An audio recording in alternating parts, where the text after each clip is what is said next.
미국 LA를 덮쳐버린 미국 사상 최악의 산불에 난리가 났습니다. 그런데 이런 아수라장 속에서 한인회에서 보여준 한국인들의 모습에 다들 깜짝 놀라고 있는데요. 한국 여의도의 20배가 넘는 화재 현장에서 한국인들의 행동에 다들 경악하며 경탄을 금치 못했다고 합니다. 미국인들은 심지어 한인타운, 재팬타운, 차이나타운 다 필요 없고 한인타운만 있으면 된다고까지 하는데요. 미국을 덮쳐버린 화재 현장 속 과연 한국인들이 어떤 모습을 보였기에 미국인들이 놀라워하고 있던 걸까요? 오늘 이야기 지금 시작하겠습니다. 안녕하세요. 저는 LA 재난안전관리국 운영부문장으로 있는 클레어 콕스라고 합니다. 2025년 1월, 미국에 정말 있어서는 안 될 큰 재앙이 벌어졌어요. 그런데 이런 큰 재앙에 한국인들의 도움 때문에 우리 미국은 큰 위기를 모면할 수 있었죠. 우리 미국에는 한인타운, 재팬타운, 차이나타운 등 동아시아에서 손꼽히는 3개국의 마을이 존재합니다. 하지만 저는 이번 사태를 겪으며 한인타운을 제외하고는 모두 사라져야 한다고 생각하는 사람이에요. 미국은 역대 큰 재앙과 같은 화재가 발생하여 큰 인명 피해가 나고 경제적 손실도 수십조 원에 이를 정도로 위기를 겪고 있습니다. 그런데 우방국이라던 일본은 어떤가요? 동일본 대재난 사태보다 더 큰 피해가 우려된다는 이 한마디에 기분 나쁘다며 일본인들은 돕지는 못할 망정, 오히려 미국을 향해 분노하고 있었죠. 심지어 지난해 노벨 평화상을 받은 일본 히당교 측에서는 이번 미국 사태와 일본 사태는 비교 대상이 아니라며 강하게 비판하기에 이르렀습니다. 우리 미국이 일본을 폄하할 일이 있었을까요? 피해에 대한 비교를 하며 나왔던 한마디로 일본 전역이 이렇게 분노하며 공경에 빠진 미국을 몰아쓰기만 하고 있으니 정말 환장할 노릇이었죠. 차라리 중국은 아무 반응도 안 하고 나 몰라라 하고 있으니 그게 나을 수도 있겠네요. 어차피 중국은 우리 우방국도 아니었으니 이야기를 꺼낼 필요도 없다고 생각됩니다. 하지만 한국의 한인타운은 제가 이 사연을 적게 만든 이유였기도 했고 저를 포함하여 미국의 모든 시민들과 각 분야 전문가들이 경탄해야 할 만큼 정말 놀라운 모습들을 보여주었습니다. 저는 자신 있게 말할 수 있어요. 만약 한국인들이 아니었다면 이번 피해는 더 큰 피해가 있었을 것이라고 말이죠. 한국인들은 자신들을 희생하며 공경에 빠진 많은 미국인들을 도왔습니다. 그들은 항상 미국은 우리를 위해 참전했던 국가이며 늘 이 고마움을 가슴 깊은 곳에 간직하고 있고 잊지 않고 있다며 어려움에 처한 우리 미국에게 손을 내밀어 줬습니다. 그러니 한인타운, 재팬타운, 차이나타운, 대체 쓸데없이 재팬타운과 차이나타운은 왜 존재해야 될까? 없어져도 괜찮겠다 라는 생각을 제가 안 할 수가 있었겠나요? 한국만 있으면 된다고 생각해요. 제가 평소처럼 모니터링 센터에서 일상적인 업무를 보고 있었습니다. 오전 8시경 퍼시픽 팰리세이즈 인근에서 작은 불꽃이 감지됐다는 첫 보고를 받았습니다. 처음에는 크게 걱정하지 않았어요. LA에서는 작은 산불이 자주 발생하곤 했거든요. 하지만 그날은 달랐습니다. 제가 현장 상황을 실시간으로 지켜보는데 불과 30분 만에 불길이 예상치 못한 방향으로 급격히 번져나가기 시작했어요. 건조한 날씨와 강풍이 더해지면서 불길은 마치 살아있는 생명체처럼 움직였습니다. 순식간에 통제불능 상태가 됐죠. 코스 부문장님, 이런 패턴은 처음 봅니다. 불길이 너무 빠르게 확산되고 있어요. 제 보좌관의 다급한 목소리가 아직도 귀에 생생합니다. 실시간 위성 영상을 통해 확인한 화재 규모는 여의도 면적의 36배. 한국의 여의도를 기준으로 설명드리는 게 와닿으실 것 같네요. 그만큼 엄청난 규모였습니다. 긴급 대피령을 발령하는 건 시간 문제였어요.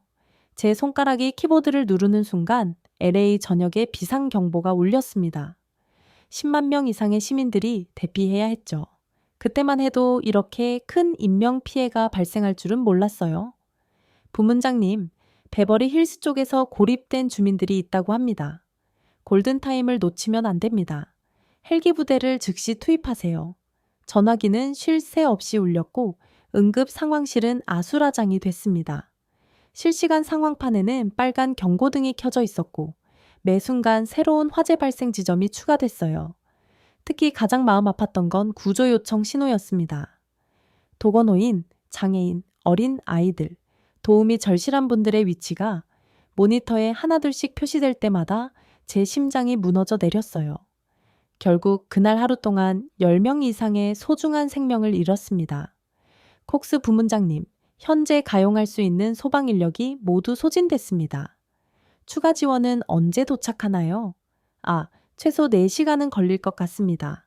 절망적인 순간이었죠. 하지만 그때 예상치 못한 곳에서 도움의 손길이 뻗어왔습니다. LA 한인회에서 연락이 온 거예요. 처음에는 그저 작은 규모의 지원 제안일 거라 생각했는데 제 예상은 완전히 빗나갔어요. 놀랍게도 한국의 한인회는 이미 체계적인 지원 시스템을 구축해 놓은 상태였습니다. 자원봉사자 인력 풀은 물론 긴급 구호 물품까지 준비돼 있었어요. 한국인들 특유의 빠른 대처 능력과 조직력을 직접 목격한 순간이었죠. 한국의 한인회는 체계적인 시스템으로 동작하고 있었어요. 한인회는 실시간으로 상황을 파악하고 필요한 곳에 즉각적으로 인력과 물자를 투입했습니다. 마치 작은 재난관리청을 보는 것 같았죠. 제가 15년간 재난관리 분야에서 일하면서도 사실 이런 놀라운 장면들은 처음 봤어요. 그들은 단순히 도움을 주는 것을 넘어서 우리 재난관리 시스템의 부족한 부분을 정확히 채워주었거든요. 우리 미국에 벌어진 큰 재난은 한인회의 지원이 시작되면서 상황이 조금씩 안정을 찾아왔다고 해도 과언이 아니었습니다. 한인회의 지원이 시작되면서 안도했던 그 순간도 잠시 저는 더 큰 위기가 찾아오고 있다는 걸 직감했어요. 모니터링 센터의 대형 스크린에 비친 위성 영상이 심상치 않았거든요. 코스 부문장님 퍼시픽 팰리세이즈에서 시작된 불길이 예상 경로를 벗어났습니다. 저희가 예측한 확산 경로는 북쪽이었는데 불길은 남동쪽으로 움직이고 있었어요. 퍼시픽 팰리세이즈는 LA에서도 손꼽히는 부촌 지역이에요. 거기서 시작된 불이 베버리 힐스 방향으로 번져가는 걸 보며 저는 등줄기가 선을 해줬습니다. 즉시 베버리 힐스의 긴급 대피령을 발령하세요. 주민들을 최대한 빨리 대피시켜야 해요. 하지만 제 상황은 제가 지시를 내리는 것보다 더 빠르게 악화됐어요. 계절성 돌풍이 불길을 타고 베버리 힐스 전역으로 번져나갔거든요. 그것도 우리가 본 적 없는 속도로요. 아니 이게 말이 됩니까, 부문장님? 불이 시속 40마일로 움직이고 있어요. 평소 산불의 확산 속도가 시속 7, 8마일 정도인 걸 감안하면 이건 정말 비정상적인 상황이었죠. 더구나 이런 돌풍은 LA에서는 매우 드문 현상이에요. 마치 재난 영화의 한 장면 같았습니다. 그때였죠. 미국에 파견와 있던 한국 기상 전문가 한 분이 제게 다가왔어요. 이현철 박사님이었는데 그분의 분석이 정확했습니다. 콕스 씨, 이건 단순한 계절성 돌풍이 아닙니다. 고도에 따른 기압 차이로 인한 국지성 폭풍이에요. 할리우드 힐스까지 번질 가능성이 매우 높습니다. 이 박사님의 예측은 정확했어요. 불과 몇 시간 만에 할리우드 힐스에서도 화재가 시작됐습니다. 그 유명한 할리우드 사인도 위험에 처했죠. 특히 충격적이었던 건 불길이 마치 살아있는 생명체처럼 움직인다는 거였어요. 소방관들의 방화선도 무용지물이었습니다. 불은 그들이 만든 방화선을 가볍게 뛰어넘었고 계곡을 타고 올라가더니 순식간에 능선을 넘어갔어요. 큰일 났습니다. 할리우드 힐스 주민들이 고립됐습니다. 도로가 불에 막혔어요. 그때 또다시 큰 도움을 받았던 한국의 한인회에서 연락이 왔습니다. 그들은 이미 할리우드 힐스 인근에 구조 거점을 마련해 두었다고 하더군요. 놀랍게도 화재 확산 경로를 미리 예측하고 대비해 둔 거였어요. 저희가 드론으로 실시간 감시하고 있습니다. 북쪽 능선에 우회로가 있어요. 그쪽으로 구조대를 보내면 됩니다. 한인회의 드론 팀장이었던 양호진 씨의 제안은 정말 탁월했어요. 그의 제안 덕분에 고립된 주민들을 무사히 구조할 수 있었죠.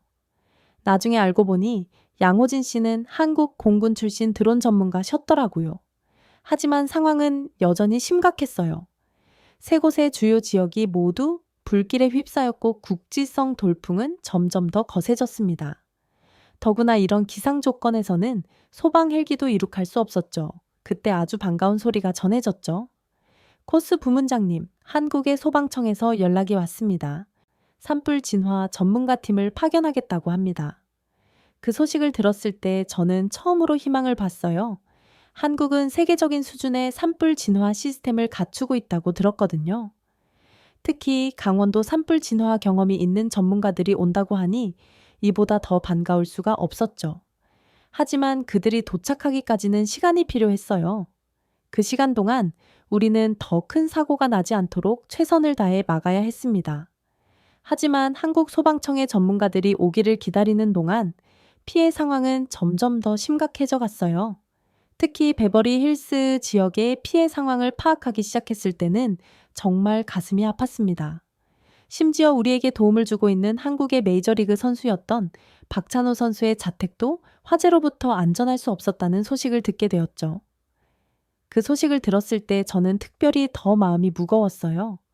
왜냐하면 한국의 박찬호 선수는 LA 다저스의 레전드이자 LA 지역 사회에 많은 기여를 해온 분이었거든요.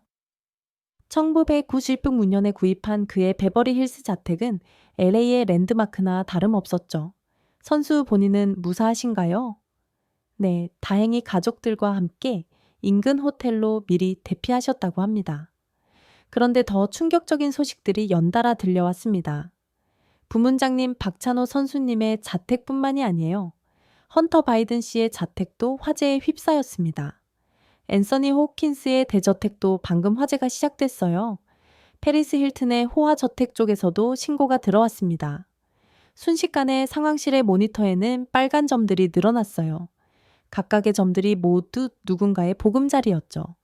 특히 페리스 힐튼의 자택은 무려 120억이 넘는 가치를 지닌 건물이었는데 그마저도 불길을 피해가지 못했습니다. 그때 한 제보가 들어왔어요. 박찬호 선수가 자신의 자택이 전소된 상황에서도 피해 주민들을 위한 구호 활동에 동참하겠다고 나선 거죠. 그 소식에 저는 정말 깊은 감동을 받으면서 감탄하지 않을 수가 없었어요. 자신의 집이 불타 없어진 상황에서도 다른 이들을 걱정하는 모습이라니 미국에 정서상 있을 수 없는 일이었으니까요. 정말 많은 사람들의 노력에도 자연의 재앙은 끝날 줄 모르고 있었습니다. 피해 상황은 계속해서 악화됐죠. 베버리 힐스 지역에서만 수천 채의 건물이 불에 탔어요. 고급 주택가였던 만큼 피해 규모는 상상을 초월했죠. 하지만 더 중요한 건 이 모든 건물들이 누군가의 추억이 담긴 삶의 터전이었다는 거예요. 부문장님, 현재까지 집계된 소실 건물이 3,000채를 넘어섰습니다. 각 건물별 피해 상황은 어떻게 되나요? 대부분 전소 수준입니다. 보험 처리도 쉽지 않을 것 같아요. 아주 급박한 상황 속 드디어 기다리던 한국의 재난팀이 도착했고 한국에서 파견된 보험 전문가들은 자발적으로 LA에 오겠다고까지 했습니다. 그들은 한국의 산불 피해 보상 경험을 바탕으로 피해 주민들을 도울 수 있다고 했죠. 한국의 강원도 산불 때 활용했던 신속 피해 보상 시스템을 여기에도 적용할 수 있을 것 같습니다. 한국 보험 전문가들의 말처럼 피해 상황을 체계적으로 파악하고 기록하는 것도 중요한 일이었어요. 그들은 드론과 AI를 활용해 피해 건물들을 빠르게 촬영하고 데이터화했죠. 이런 선진적인 시스템을 보며 저는 한국의 기술력에 감탄할 수밖에 없었습니다. 피해 상황이 심각해지면서 저는 경제분석팀과 긴급 화상회의를 소집했어요. 모두가 침통한 표정으로 화면을 응시하고 있었죠. 그때 제품호건 수석 분석관이 첫 보고를 시작했습니다. 현재까지 집계된 피해액이 500억 달러를 넘어섰습니다. 순간 숨이 멎는 것 같았어요. 한국 돈으로 환산하면 무려 73조 원에 달하는 규모였죠.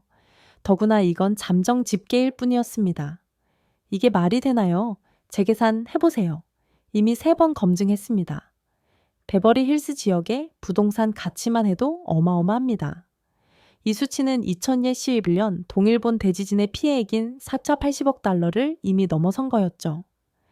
게다가 아직 화재가 진행 중이니 이번에 발생한 데 재앙이 얼마나 큰 사건인지 그 무게감을 느낄 수가 있었어요. 동일본 대지진은 현대 역사상 가장 큰 자연재해 중 하나로 꼽히는데 그 피해액을 이미 초과했다니 말이죠. 그리고 일본이 분노했다고 했던 대목이 바로 이겁니다. 여러분들, 이게 화낼 일인가요? 정말 아무리 생각해도 일본인들이 왜 분노하고 열폭하는 것인지 지금도 이해가 안 돼요. 여하튼 저는 보좌관에게 빠르게 물었습니다. 현재 미국 역사상으로는 어느 정도 순위입니까? 카트리나와 샌디에 이어 세 번째입니다. 하지만 이대로라면 곧 2위로 올라설 것 같네요. 보험 계리사들이 보내온 실시간 데이터도 충격적이었어요. 보험 청구액만 해도 상상을 초월하는 수준이었죠. 특히 베버리 힐스 지역의 호화 저택들은 대부분 고가의 보험에 가입되어 있었거든요. 하지만 더 큰 문제는 따로 있었어요. 바로 지역 경제 전반에 미치는 영향이었죠. 할리우드 영화 촬영이 전면 중단되었고 관광 산업도 직격탄을 맞았습니다. LA 관광청에서 보고가 왔습니다. 예약 취소율이 98%를 넘었다고 해요. 베버리 힐스 호텔들도 당분간 영업이 어려울 것 같습니다. 엄청난 경제적 피해 상황을 파악하고 있을 때 기상청에서 긴급 보고가 들어왔어요. 화재의 근본적인 원인을 분석한 보고서였죠. 보고서에는 이런 게 적혀 있었죠. LA 지역의 강수량이 평년의 15% 수준밖에 되지 않았다. 평균 기온은 지난 50년 중 최고치를 기록했다. 보고서를 읽으며 저는 한숨을 쉴 수밖에 없었어요. 지구온난화가 이렇게 직접적인 재앙을 몰고 올 줄은 몰랐거든요. LA의 식생이 마치 부식기처럼 변해 있었던 거죠. 건조한 바람은 불길을 더욱 거세게 만들었어요. 소방관들이 아무리 물을 뿌려도 순식간에 증발해버렸죠. 마치 사막의 모래 폭풍 같았어요. 용수가 바닥나고 있습니다. 저수지 수위가 위험 수준으로 떨어졌어요. 추가 소방 인력은 언제 도착하나요? 주변 지역에서 모두 차출됐지만 아직도 터무니없이 부족합니다. 그때 정말 희소식이 들려왔었죠. 한국에서 개발한 특수 소화액을 한국에서 저희에게 지원해줬던 겁니다. 한국이 개발한 특수 소화액은 적은 양으로도 큰 효과를 낼 수 있었거든요. 물이 부족한 상황에서 이보다 더 좋은 해결책은 없었죠. 하지만 제가 가장 놀랐던 건 한국의 고마운 지원과 특수 소화액 같은 게 아니었어요. 물론 그 역시 굉장히 특별한 지원 물품으로 고마웠고 놀라웠지만 제가 정말 크게 감동받았던 것은 바로 상황실 모니터를 통해 놀라운 광경을 목격했던 한 장면이었죠. 모니터에는 LA 한인타운에서 수십 대의 차량이 움직이기 시작한 모습을 보게 되었습니다. 부문장님, LA 한인회에서 긴급 구호 물품을 싣고 오고 있답니다. 아니, 지금 이 위험한 상황에서 처음에는 걱정도 되었습니다. 정말 예측 불가한 큰 제왕이었으니까요. 하지만 곧 한인회의 움직임이 얼마나 체계적인지 알게 됐죠. LA 한인회는 이미 재난 대응 매뉴얼을 가지고 있었고 모든 행동이 계획적이고 실용성 있게 움직이고 있었거든요. 한인 회장이 건네준 리스트를 보고 저는 깜짝 놀랐는데 생수, 마스크, 담요부터 시작해서 응급 처치 키트까지 모든 게 완벽하게 준비되어 있었습니다. 이것도 모자라서 한인 교회들은 재난에 발빠른 대응을 하고 있었죠. 그들은 각 교회의 주차장을 임시 집결지로 전환했고 봉사자들을 체계적으로 배치했죠. 식당을 운영하는 한국인 교민들은 단체 급식을 준비하기 시작하며 위기에 빠진 사람들을 돕는데 적극 나서고 있었습니다. 뿐만 아니라 한인 기업들 또한 가만히 있지 않았죠. LA의 큰 한인 마트들은 일제히 문을 닫고 모든 제거를 구호물품으로 기부했습니다. 심지어 한인 건설업체들은 중장비까지 무상으로 지원했죠. 그리고 정말 감동적이었던 건 관광이나 출장으로 LA에 머물던 한국인들의 참여였어요. 그들은 귀국 일정을 미루고 자원봉사에 동참했습니다. 한국에서 오신 사업가분들이 호텔 예약을 전부 취소하고 성금을 기탁하셨어요. 단기 체류 비자로 온 분들도 통역 봉사를 자처하고 계시고요. 저는 이런 모습을 보며 눈시울이 붉어졌어요. 화재 진압이 어려운 상황에서 한국인들의 도움은 말 그대로 구세주 같았거든요. 또한 한인회는 성금까지 모금하더니 첫날에만 100만 달러의 성금을 모아버렸죠. 정말 놀라웠어요. 한인 커뮤니티는 마치 하나의 작은 정부처럼 움직이고 있었어요. 그들은 피해 상황을 파악하고 필요한 물품을 조달하고 인력을 배치하는 모든 과정을 완벽하게 수행했습니다. 더구나 그들의 지원은 단순히 물질적인 것에 그치지 않았어요. 한인 심리 상담사들이 자발적으로 나서서 피해 주민들의 마음을 어루만져 주었고, 한의사들은 임시 진료소를 차려 지친 소방관들을 치료해 주었죠. 하지만 이것은 시작에 불과했어요. 한인 커뮤니티의 진정한 저력은 그 다음에 드러나기 시작했으니까요. 한인 커뮤니티의 초기 대응이 놀라웠지만 그들의 구체적인 지원 활동을 지켜보면서 저는 더욱 큰 감동을 받았어요. 특히 소방관들을 위한 그들의 세심한 배려는 잊을 수가 없었습니다. 한국의 소방관들에게 제가 받아든 것은 최신형 방화 마스크였어요. 한국의 소방장비 업체가 급히 공수해온 거였죠. 소방관들의 기존 장비는 이미 화재로 인한 고열과 연기에 많이 손상된 상태였거든요.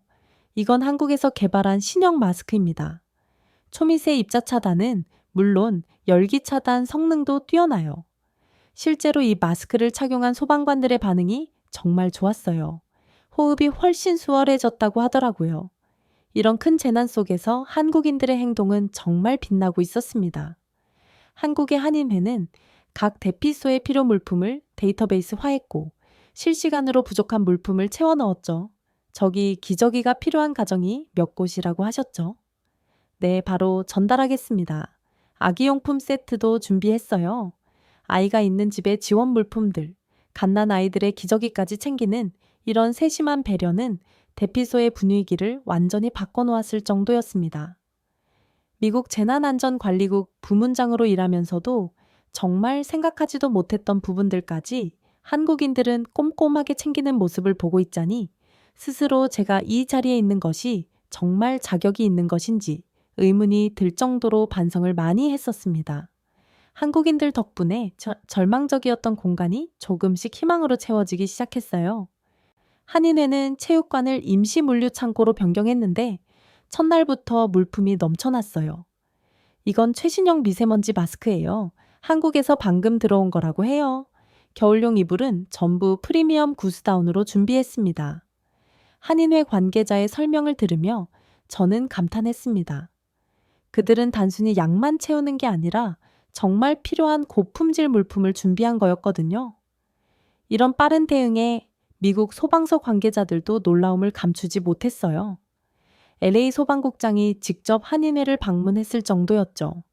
미국에서의 반응도 정말 뜨거웠죠. 30년 소방 경력에 이런 체계적인 민간 지원은 처음 봅니다.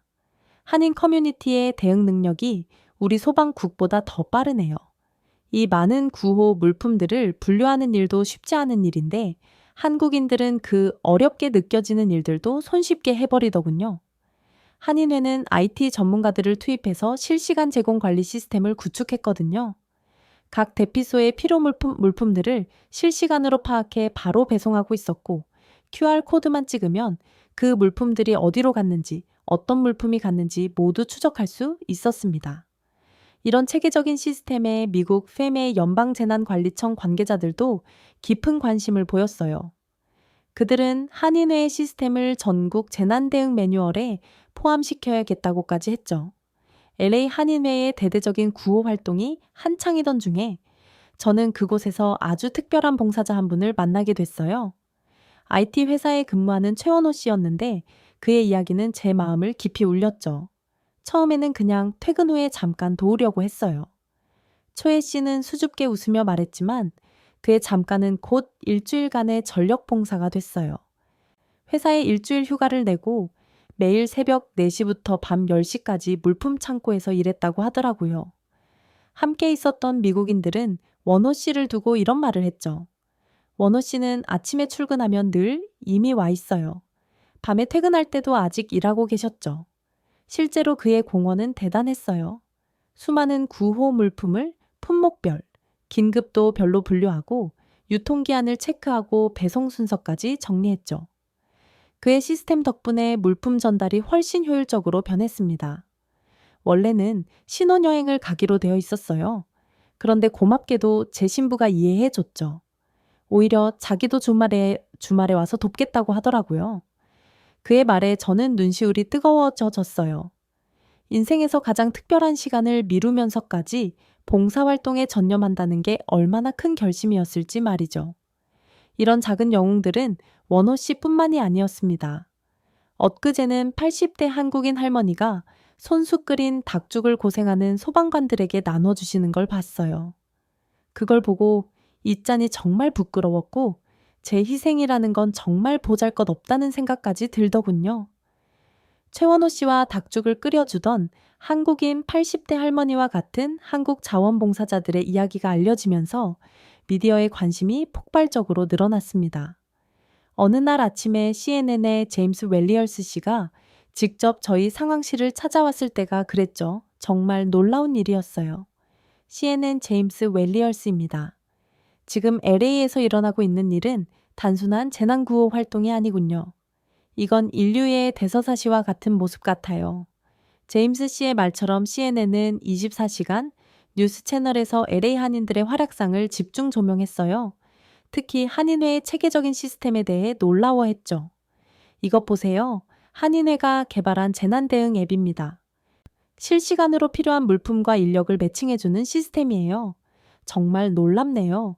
미국 연방재난관리청도 이런 시스템은 없을 텐데 말이죠. CNN뿐만 아닌 CBS도 특별 취재팀을 꾸려 한인 자원봉사자들의 일상을 밀착 취재했어요. 새벽 3시 한인 베이커리 주인이 대피소에 보낼 빵을 굽는 모습부터 시작해서 밤늦게까지 구호물품을 분류하는 고등학생들의 모습까지 24시간 동안의 감동적인 순간들을 카메라에 담았죠. 여기 보시는 분은 LA 한인 약사회 회장님입니다. 개인 약국 문을 닫고 대피소에서 무료 진료를 하고 계시죠.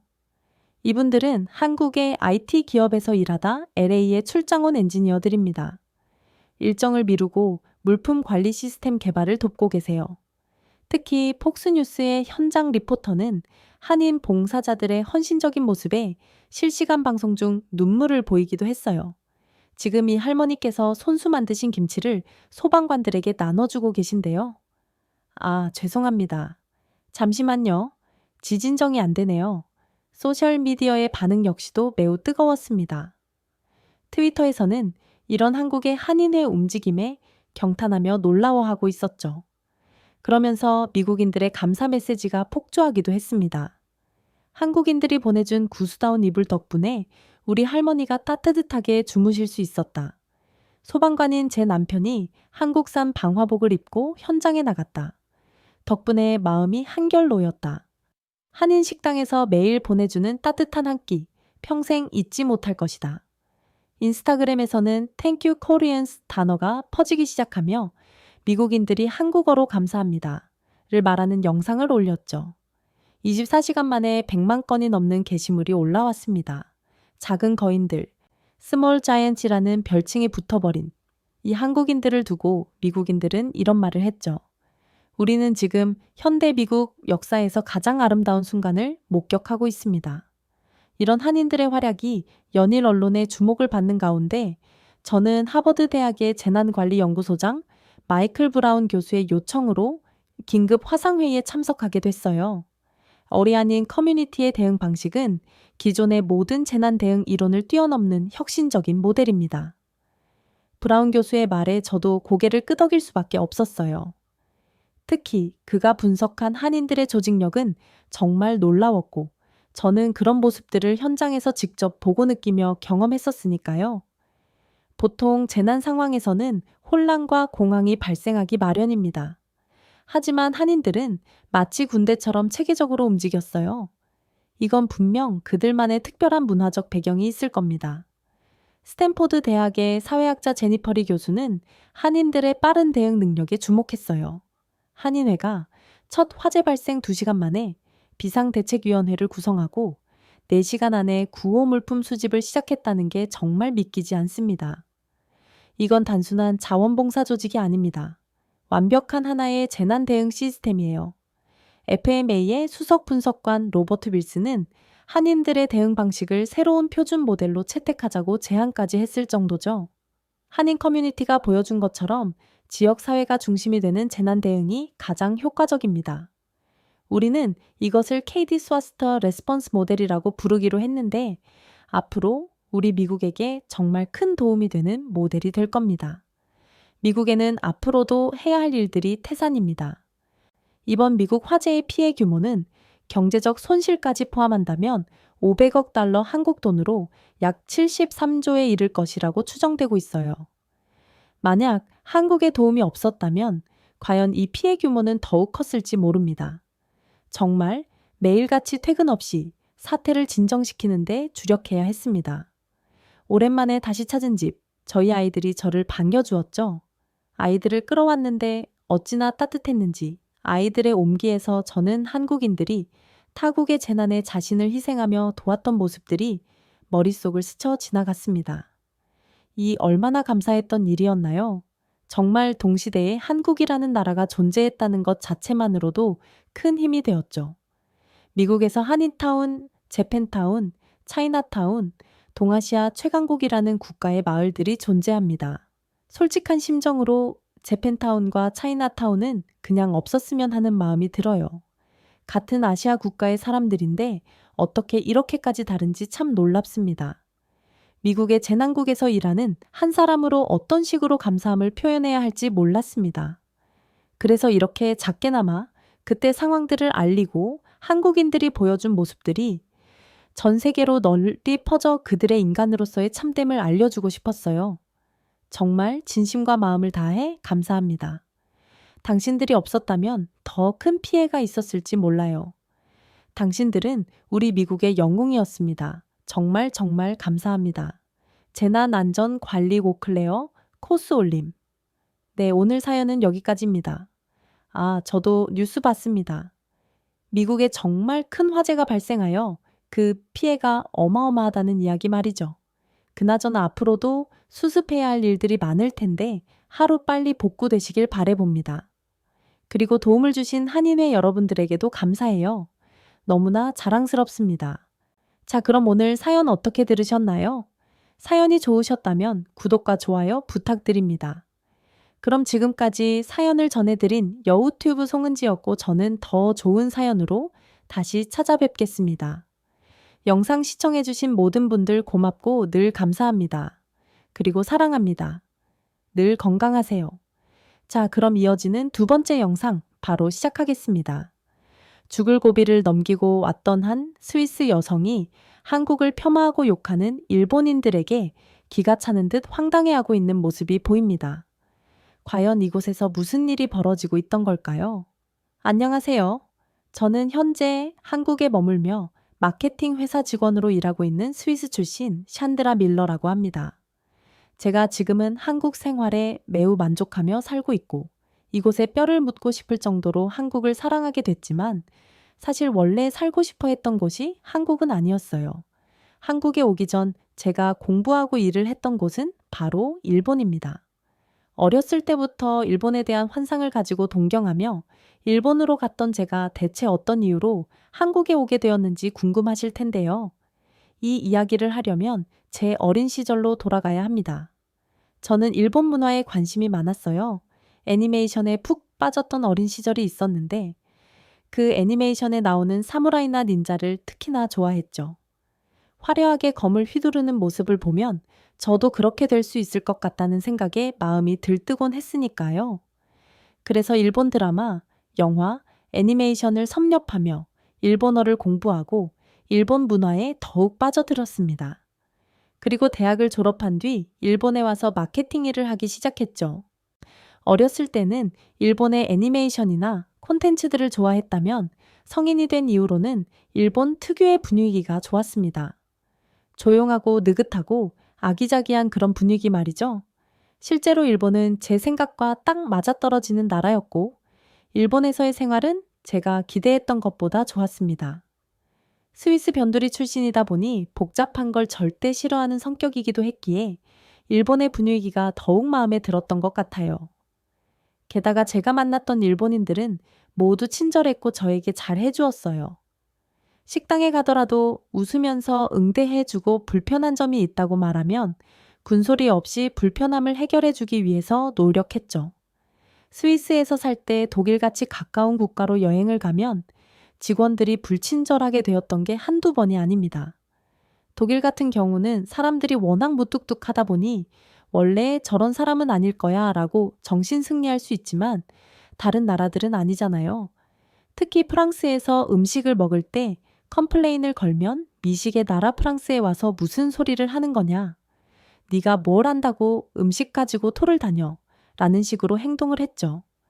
이렇다 보니 일본에서의 친절이 더 감동적으로 느껴지기도 했습니다. 그런데 좀 의아한 경험을 하게 되었어요. 제가 살던 동네에는 유럽, 미국계 외국인들이 많이 살았는데 어느 순간부터 아시아계 사람들이 많이 이사 오더라고요. 이건 전혀 의아한 게 아니죠. 오히려 저는 다양한 문화권에서 온 사람들과 교류할 수 있다는 기대감에 부풀어 있었습니다. 진짜 의아했던 건 동네 상인들의 태도 변화였습니다. 제가 항상 친절하다고 느꼈던 상인들은 일본어 특유의 하이톤으로 인사를 건네고는 했어요. 늘 웃는 표정이었고 시종일관 친절한 사람이었죠. 그런데 그랬던 사람이 식당 앞에서 큰 소리로 싸우고 있는 거예요. 그러면서 한다는 말이 우리는 동남아 사람 안 받는다니까 당장 나가라고? 동남아에서 온 것 같은 사람이 이런 법이 어디 있냐? 면서 반박하자 그 사장은 냄새나고 너네 냄새 때문에 손님들이 기분 나빠하면 책임질 거야. 나 원참 깜둥이들 때문에 동네 장사 다 망하게 생겼네. 라며 인신공격에 가까운 말을 서슴지 않았습니다. 저는 그 모습을 보고 굳어버렸어요. 이건 명백한 인종차별이었습니다. 저는 제가 1년 가까이 봐왔던 사람의 진짜 모습을 마주한 상태였고 사장이 고개를 돌려서 저를 바라봤을 땐 도망치고 싶은 심정이었어요. 그런데 그 사장은 더 소름 돋는 모습을 보여주었습니다. 제가 온 걸 안 사장은 돛개비 같은 표정으로 화를 냈다는 게 상상이 안 될 정도로 온화한 미소를 머금으며 산드라 씨 오늘도 오셨네요. 안으로 모실게요 라고 말하는 게 아니겠어요. 사장에게 문전박대를 당하던 동남아 손님은 얼굴이 울그락불그락해져서는 자리를 떠났고 저는 말을 더듬으며 아니요. 오늘은 식사를 하러 온 게 아니고 그냥 지나가던 길이라서요. 라고 한 뒤 도망치듯 그 자리를 떠나버렸습니다.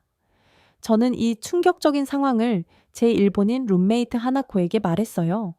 그러자 하나코는 그게 뭐가 문제냐는 듯 고개를 갸웃거리더라고요. 그게 왜 실제로 동남아에서 온 사람들이 와서 동네 분위기가 흐려진 건 사실이야.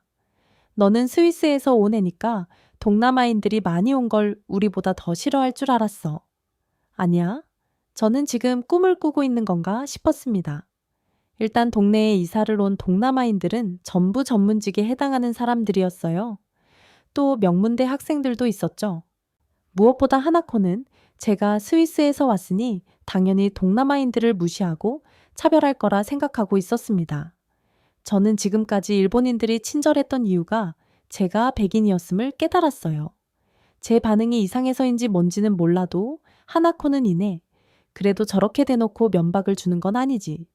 나는 이번 일은 식당 주인이 잘못했다고 생각해 라고 말을 했습니다. 당시에 저는 이런 하나코를 보면서 역시 모든 일본인이 그런 건 아닐 거야. 내가 지금까지 일본에서 몇 년을 살았는데 오늘 하루 있었던 일을 가지고 단편적으로 판단해서는 안 돼라는 생각을 하게 되었어요. 아마 보고 싶은 것만 보고 믿고 싶은 것만 믿는 인간의 치사한 본능 때문인 것 같습니다. 그렇게 평소와 다름없이 평화로운 일상생활을 하던 중 이스라엘을 가게 되었습니다. 마케팅 회사에서 일하며 별의별 나라를 다 돌아다녔던지라 뜬금없게 느껴질 수 있는 이스라엘이 이상하지는 않았어요. 오히려 기대가 되었죠. 이스라엘은 저에게 있어 신비한 나라 중 하나이기도 했고 중동에 가본 적이 한 번도 없어서 저는 들뜬 마음으로 이스라엘 비행기에 몸을 실었습니다. 회사와 관련된 일들도 차질 없이 착착 진행됐고 생각했던 일정보다 더 빨리 일이 마무리되게 되었어요. 저는 사막 투어도 하고 이스라엘 전통 음식도 먹으면서 남은 시간을 보냈고 일찍 돌아가는 게 아쉬운 마음에 돌아가는 일정을 이틀 정도 미루었습니다. 그런데 그 일정을 미룬 걸 후회하는 데는 단 하루도 걸리지 않았어요. 저는 잠을 굉장히 깊게 자는 편입니다. 누가 업어가도 모를 정도로 잠을 자는 게 딱 저를 두고 하는 표현이에요. 그렇게 잠을 자고 있는데 누군가가 제 방문을 쿵쿵 두드리더라고요. 뭐가 그리 급해서 이러는지? 일어나서 방문을 열었는데 사이렌 소리 같은 게 들리고 있었습니다. 방문을 여니 호텔 직원이 지금 공습 경보가 발령됐으니 서둘러 몸을 피하라고 하더라고요.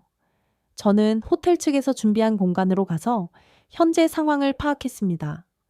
다들 2023년에 이스라엘에서 있었던 테러를 기억하실 거예요. 그런데 처음엔 테러라고 보도됐지만 사실상 이건 전쟁이었습니다. 제가 있던 낮이 공격받지 않은 상황이었지만 계속해서 울리는 사이렌 소리와 SNS에 쉴 새도 없이 올라오는 게시글들을 볼 때면 불안감이 엄습했습니다. 장소에 모여있는 사람들과 대화를 해보니 다들 본국으로 돌아갈 계획을 하고 있더라고요. 그런데 얼마 지나지 않아 이스라엘이 텔아비브 공항을 닫아버렸다는 소식이 전해졌어요. 난리가 났습니다. 전쟁이 난 상황에서 외국인들은 어떻게 하라는 거냐며 혼란이 가중되었죠. 그런데 공항에 열려 있어도 항공편이 없으면 무슨 의미가 있겠어요? 항공사들은 비행기 편을 전부 취소하기 시작했고 그나마 있는 항공편도 약 3배 이상 취소사지만 그것마저도 없었습니다. 그래도 포기할 수 없었던 관광객들과 거주 중이던 외국인들은 전부 항공사로 향했어요. 언제 공습당할지 모르는 곳에 있어봤자 개죽음 당할 뿐이니까요. 공항은 이미 사람들로 가득 차 있었고 사람들은 서로를 밀치며 앞다투어 공항 안으로 들어가려고 했습니다. 그런데 그때 콩 하는 소리와 함께 공항 외곽에서 검은 연기가 피어오르기 시작했어요. 코앞에 로켓이 떨어지자 활주로까지 나가 있던 사람들마저 공항 안으로 들어오면서 혼란은 가중되었죠. 저는 그 많은 인파에 휩쓸리지 않으려 노력했고 겨우 공항 안쪽으로 들어올 수 있었습니다. 그런데 아무리 물어도 그럴싸한 해결책을 가지고 있는 사람은 없어 보였어요. 아이들은 울었고 어른들은 혼란스러운 상황에서 소리를 지르며 뛰어다닐 뿐이었습니다. 솔직히 이해가 안 되는 건 아니었어요.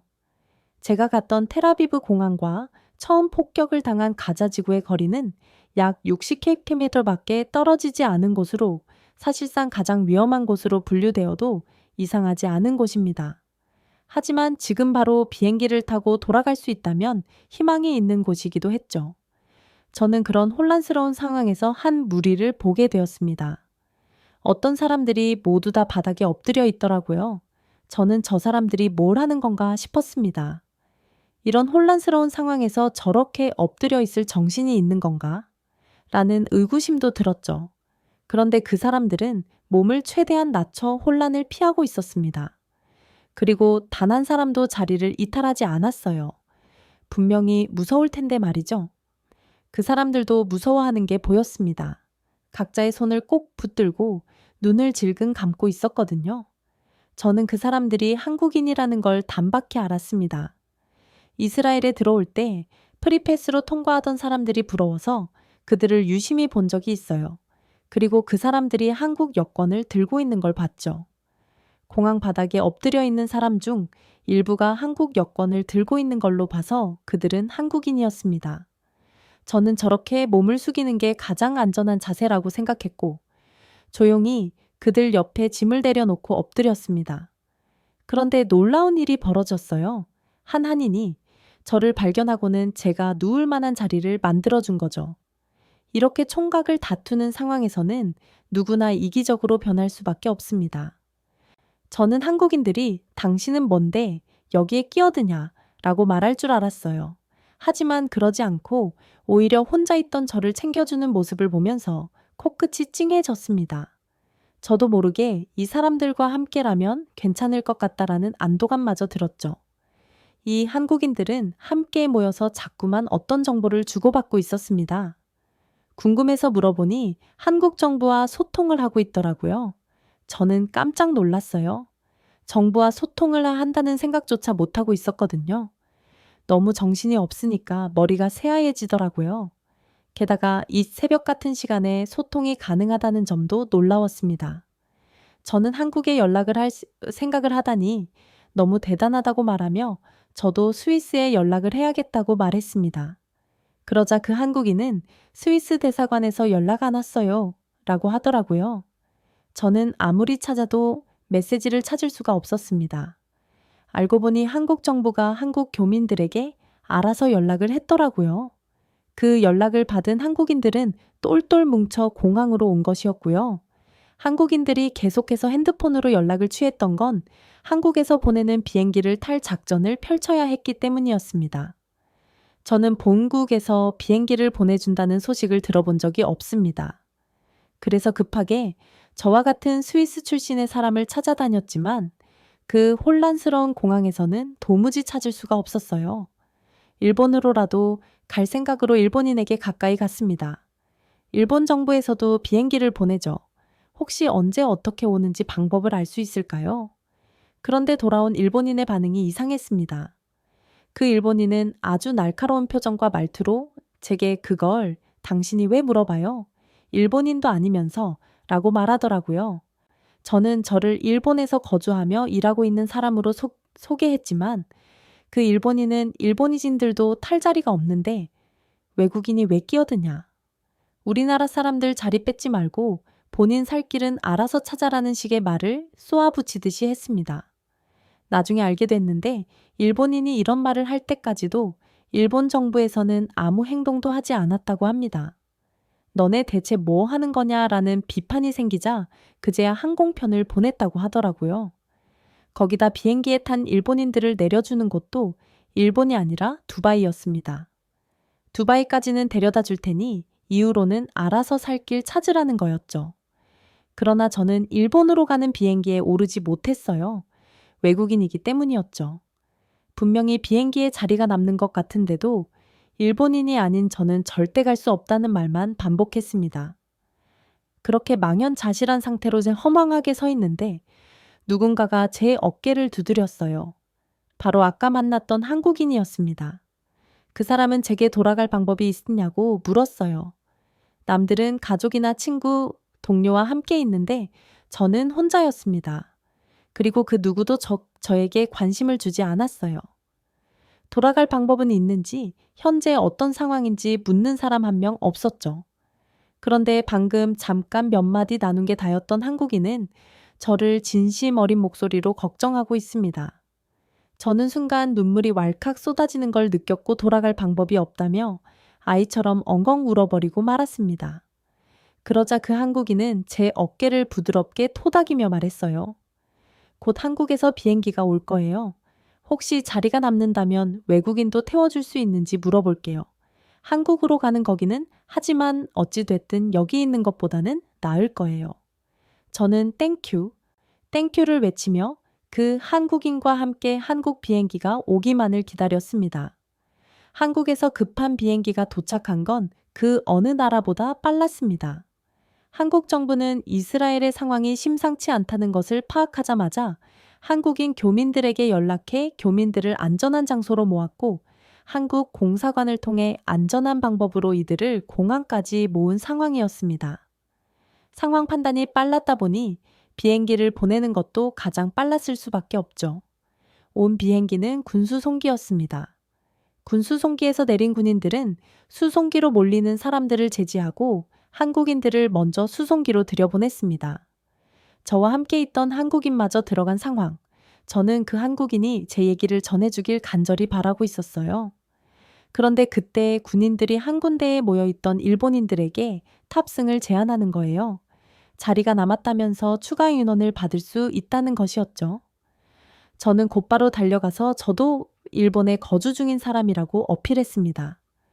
스위스로 가야 하는 것도 아니고 일본으로 가야 한다고 강조하니 저도 한국행 수송기에 몸을 실을 수 있었어요. 수송기 안에는 수십 명의 일본인과 외국인도 있었습니다. 솔직히 한국인들만 데려가도 바쁜 상황이잖아요. 언제 폭격당해서 추락할지 모르는 위험한 상황에서 다른 나라 사람들까지 챙긴다는 건 쉬운 일이 아닙니다. 하지만 한국은 인도적인 행동을 잊지 않았고 도움이 필요한 이들을 적극적으로 도와주는 대인배적인 모습을 보여주었어요. 그나저나 저는 한국에 오기 전 일본 안에서 반항 감정이 굉장히 심각해지고 있음을 느끼고 있었습니다.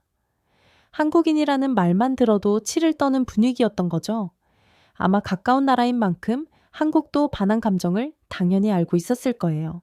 이유 없이 나를 싫어한다면 안 입곱게 볼 게 당연한데 한국인들은 그런 게 전혀 없었습니다. 네가 나를 좋아하든 싫어하든 나는 인간으로서의 도리를 다할 거야 라는 게 깔려있는 마인드가 아니라면 불가능한 일이었어요. 저는 많은 인파에게 환영받으며 한국으로 들어왔습니다. 사람들은 한국에서 기다리던 가족들과 눈물을 흘리며 제외했고 그 모습을 보는 군인들은 뿌듯한 표정이었습니다. 저는 그들이 얼마나 대단한 일을 했는지 전 세계 사람들이 알아야 한다고 생각해요. 그들이 아니었더라면 눈물을 흘리는 수많은 가족들이 생겼을 테니까요. 한국으로 돌아온 사람들을 보면서 놀랐던 점 중 하나는 반려견도 함께 데려온 사람들이 있었다는 거였어요. 동물을 다른 나라로 데려가는 건 쉬운 일이 아닙니다. 하지만 한국은 반려견도 하나의 소중한 가족이라고 생각하고 농림축 상업역 본부에 협조를 받아 반려견까지 함께 할 수 있도록 조치를 취해준 것이었죠. 저는 동물을 키우지 않지만 동물을 키우는 사람들의 입장에서는 너무나 감사하고도 다행인 상황이었을 겁니다. 한국 정부는 밤늦게 외진공항으로 도착할 사람들을 위해 서울역, 양재역, 수서 등 주요역까지 가는 버스까지 마련해줬어요. 또 저를 도와주었던 한국인 아주머니는 서울역 부근에 숙소를 잡아주기도 하셨습니다. 덕분에 저는 아무 준비 없이 온 한국에서 지내다 일본으로 돌아가는 비행기를 탈 수 있었어요. 저에게 있었던 일을 알고 있던 회사는 제게 휴가를 주었지만 유급 휴가는 아니었어요. 저는 연구 없는 일본에서 생계를 이어나가야 했기 때문에 유급 휴가가 그냥 출근을 하라는 의미와 다름이 없게 느껴졌습니다. 제가 회사에 가자 사람들은 앞다투어 제게 와서 괜찮은지 물어봤어요. 저는 당시에 어떤 일이 있었는지 말하고 한국인들에게 받은 은혜 또한 이야기했습니다. 그런데 갑자기 제 앞에 있던 여직원들이 일본 사투리로 대화를 하는 거예요. 그러면서 하는 말이 한국 구조 비행기를 타고 왔다는 거야? 아니, 도움을 받아도 어떻게 한국한테 도움을 받지? 진짜 구질구질하다. 내가 그 자리에 있었으면 죽어도 그렇게 안 했어. 라고 하더라고요. 제가 무슨 얘기를 하는 거냐고 묻자 그들은 아무렇지 않은 척 친절하게 미소 지으며 아, 우리가 사투리를 좀 심하게 써요. 가끔 일본인들도 알아? 듣기 어려워.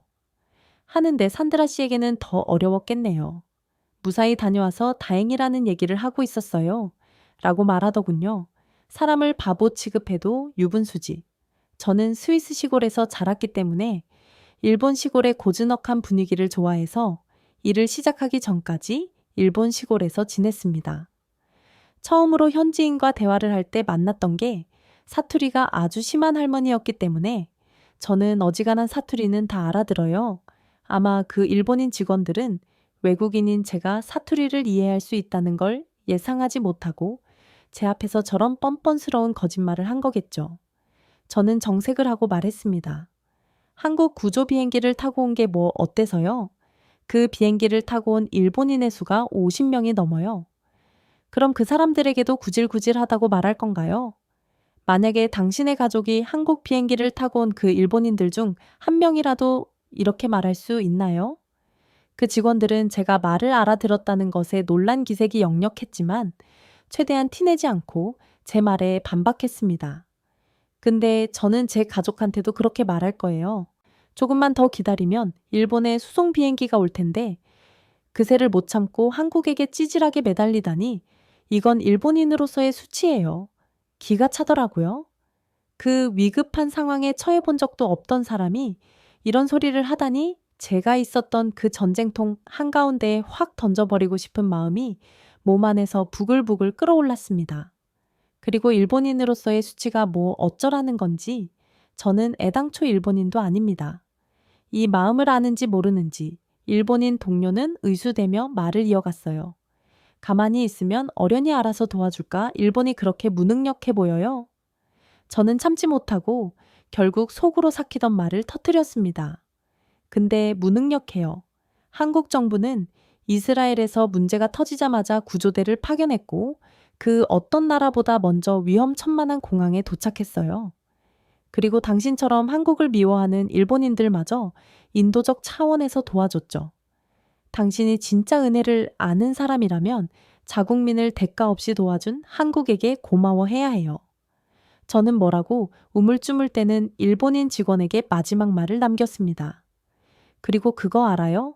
한국인은 한국인이 아닌 외국인도 무상으로 도와줬어요. 그런데 일본은 한참 뒤에 파견한 비행기를 타라고 돈을 요구했다더라고요. 무려 3만 엔이나요. 그런데 더 웃긴 게 뭔지 알아요? 자국민을 데리러 왔다는 비행기가 돈까지 받고 자국민을 고작 두바이까지만 데려다 줬다는 거예요. 3만 엔이라고 하면 한국 돈으로 약 27만 원이 되는 금액입니다. 일본 정부는 한국과 비교도 안 될 정도로 늦게 구조대를 보내놓고 돈까지 받았더라고요. 세금은 세금대로 받아가면서 대체 뭘 한 건지. 그리고 저도 이런 말 할 자격이 있습니다. 급여의 20%를 세금으로 내고 10%를 지방세로 내요. 저도 세금을 내면서 사는 사람으로서 이 정도 요구는 충분히 할 수 있다고 생각했습니다. 일본인 직원은 이런 언쟁을 했음에도 불구하고 본인의 말이 맞다며 백백거렸습니다. 저를 은혜도 모르는 사람으로 취급하더라고요. 아니, 무슨 은혜를 입었다고? 저는 일본에 와서 돈을 쓰면 썼지. 일본에게 무상으로 받은 은혜 같은 건 없습니다. 일본에서 번 돈은 제가 정당하게 일해서 번 돈이에요. 그것도 일한 만큼 돈을 안 줘서 오히려 제가 무상으로 일을 한 게 더 많죠. 이런 논리라면 제가 은혜를 갚아야 할 대상은 한국입니다. 그래서 저는 한국으로 가기로 결정했습니다. 일본에는 오만정이 다 떨어져서 못 있겠더라고요. 한국에 가려면 어떻게 해야 하나 보고 있는데 한국이 스위스와 무비자 협정을 하고 있더라고요. 그러면서 본 건데 한국의 여권 파워가 그렇게 센 줄 몰랐습니다. 한국 여권으로 프리패스 할 수 있는 나라가 소식 군데는 됐어요. 저는 무비자 협정 덕분에 생각보다 빨리 한국에 갈 수 있었습니다. 저는 입국 심사장에 들어서마자 한국에 온 게 제 인생 최고의 선택임을 확신했습니다. 사람들 일처리 속도가 장난이 아니더라고요.